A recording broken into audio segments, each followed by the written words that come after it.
Tamu negara ini antara lain juga disambut oleh Perdana Menteri Mr. Ali Sastro-Amijoyo, Menteri Luar Negeri Mr. Sunaryo, Menteri Dalam Negeri, Wali Kota, Ajudan Presiden Soekarno, dan Duta Besar Amerika beserta stafnya.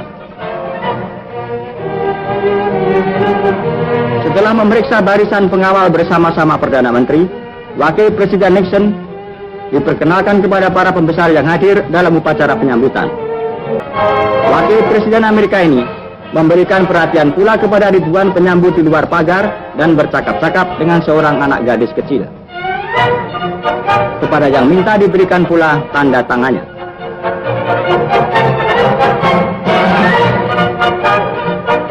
Sesudah itu rombongan tamu agung segera menuju ke Istana Merdeka untuk bertemu dengan Presiden Soekarno.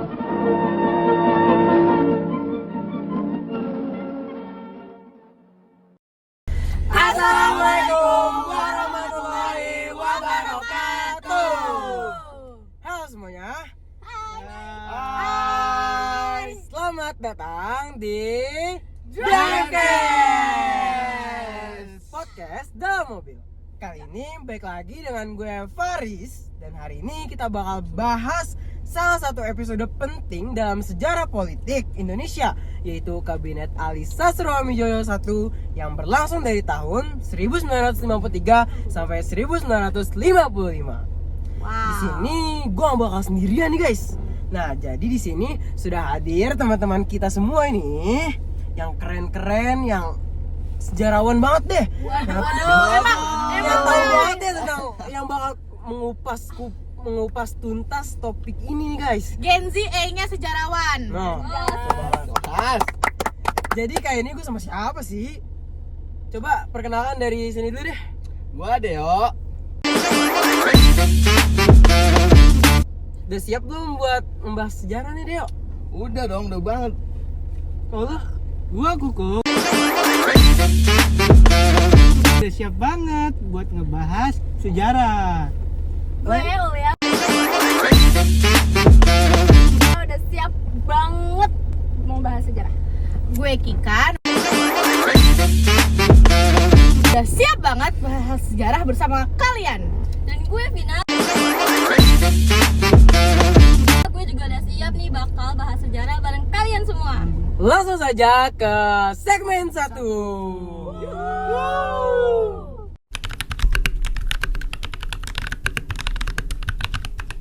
Nah, kita bakal nanya nih guys ke orang pertama. Kita Siapa, bakalan Chris? tahu nih. Gue pengen nanya si Ulia sih. Ulia. The first person. Lu tahu nggak sih latar belakang utama terbentuknya Kabinet Ali Sastro-Amijoyo I? Tahu nggak? Gimana itu? Gimana tuh? Gimana? Jelasin dong. Tahu nih gue kayaknya.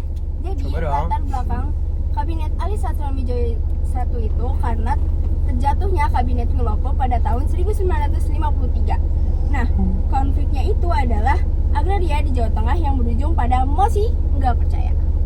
Nah, setelah itu Presiden Soekarno menunjuk Ali Sastro-Amijoyo dari PNI untuk membentuk kabinet baru. Kabinet ini disebut juga sebagai kabinet koalisi antara PNI dan NU. Nah, dan dianggap sebagai kabinet yang cukup nasionalis saat itu. Jadi begitu ya. Jadi kayak emang latar belakangnya tuh karena gejolak politik sebelumnya ya Ulia. Jadi makanya terbentuk ya kan. Gitu ya.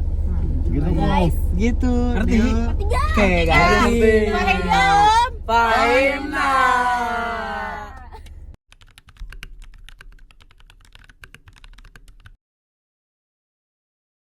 Nah, kan tadi kita udah tahu nih dari segmen 1 gue udah nanya ke Ulia tadi nih. Apa sih latar belakang terbentuknya Kabinet Ali? Nah, sekarang gue mau nanya orang kedua nih.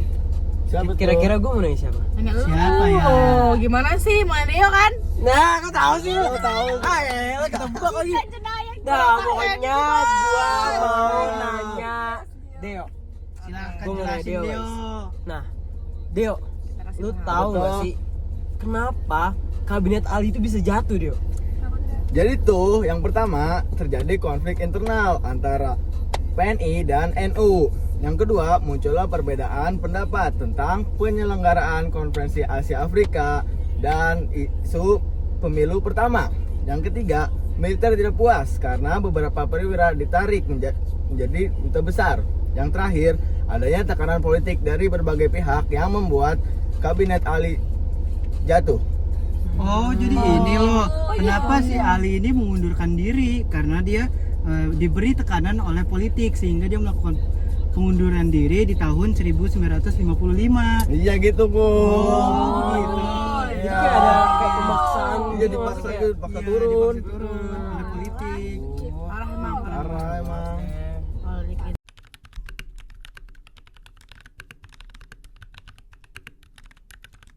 Nah, kan kita udah tahu nih tadi latar belakang. Terus jatuhnya kabinet Ali. Nah, yang ketiga nih, gue pengen nanya nih. Pasti kalian juga pada bertanya-tanya gak sih? Apa tuh? Apa tuh? Nah, gue mau nanya ke Vina. Vina, lu tahu nggak sih mosi tidak percaya itu apa? Tahu. Penasaran kan kalian? Itu tuh sering banget tahu disebut mosi tidak percaya itu apa Apa sih? sih gue nggak Selama tahu. ini sih Apa apa? sih, Ais? Tanya-tanya ya, Ya, guys. bertanya-tanya. Jelasin Coba dong, dong, jelasin gue pengen tahu nih. Oh, dong, jelasin dong. Oke guys, jadi gue bakal ngejelasin mosi tidak percaya. Mosi tidak percaya adalah pernyataan resmi dari parlemen bahwa mereka tidak lagi percaya kepada pemerintah yang sedang menjabat. Kalau mosi tidak percaya ini disetujui oleh mayoritas anggota DPR, maka kabinet harus mundur. Nah, dalam konteks kabinet Ali 1, mosi tidak percaya ini menjadi senjata politik yang sangat kuat dan sering digunakan untuk menjatuhkan kabinet. Jadi selama ini kita kalau demo-demo di Indonesia nih guys, kayak dengar ada kalimat mosi tidak percaya itu selama ini aku nggak ngerti apa. Ternyata itu artinya. Jadi DPR tuh punya kekuasaan yang kuat Iya. banget gitu nggak sih Emang sampai DPR tuh kuat banget guys kuasanya. Kuat banget berarti aku ya. Kuat banget Deo. Bisa jauh kuat. Coba liatin dong dia kuat. Deo, yakin. Lanjut guys. Oke lah.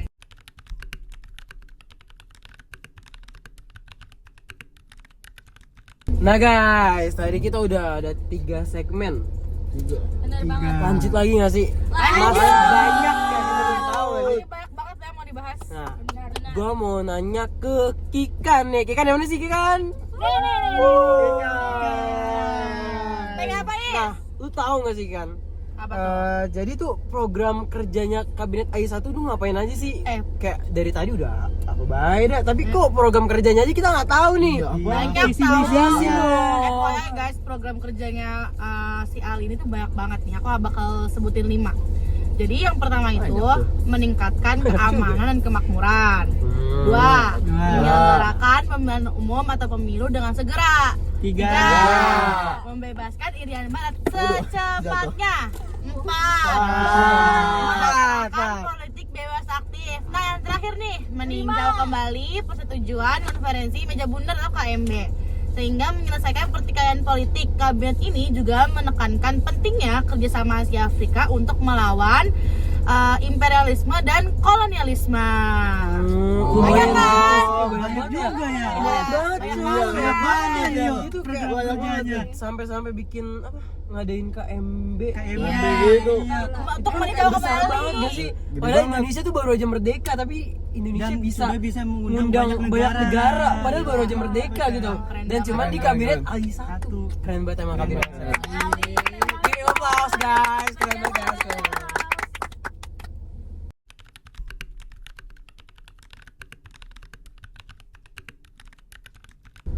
Hai guys, udah mulai kita guys.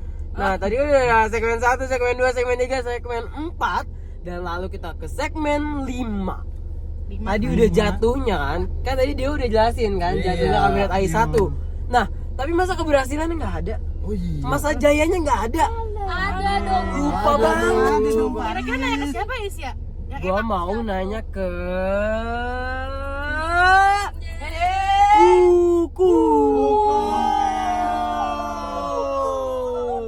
Kuku, jelasin cepet. Apa sih masa jayanya kabinet AI itu pasti ngapain aja sih? Gua nggak tahu nih. Jelasin ku. Jelasin Oke, dulu, kasih paham. Oke, gua sekarang bakal ngejelasin apa sih keberhasilan besar dari kabinet Ali 1. Yang pertama ada prestasi politik luar negeri. Yang kedua ada penyelenggaraan KAA. Kalian tahu nggak tuh apa itu KAA? Nggak tahu apa tuh apa. KAA itu Kasih tahu, yaitu Bu. konferensi Asia Afrika. Oh yang tadi Kikan Ya, program oh kerjanya, guys. yang undang-undang banyak Terus selanjutnya adalah memperbaiki hubungan dengan Belanda, dengan sekutunya tuh. Batok. Terus adalah prestasi dalam negeri, kemudian mempersiapkan pemilu 1955. Jadi pemilu ini disiapkan oleh Ali nih guys. Oh pelaksanaannya belum, cuman Ali udah mempersiapkannya dari Iya, kabinet sudah Ali. direncanakan. Keren juga. Keren juga ya. Nah, selanjutnya sistem ekonomi Alibaba, yaitu peningkatan kesejahteraan masyarakat. Nah, yang terakhir otonomi daerah, mengeluarkan Undang-Undang Nomor 22 Tahun 1953 tentang pembagian daerah dan otonomi luas untuk berbagai provinsi di Indonesia. Nah, jadi itu tuh keberhasilan kabinet Ali selama menjabat. Gila banyak banget Keren banget ya, udah Banyak ada banget kan? KAA tadi yang ngundang banyak banget negara padahal baru merdeka. Kemudian Mempersiapkan ada KMB. pemilu, KMB juga. Ih, sumpah keren banget sih. Kelas. Enjoy yang satu ini.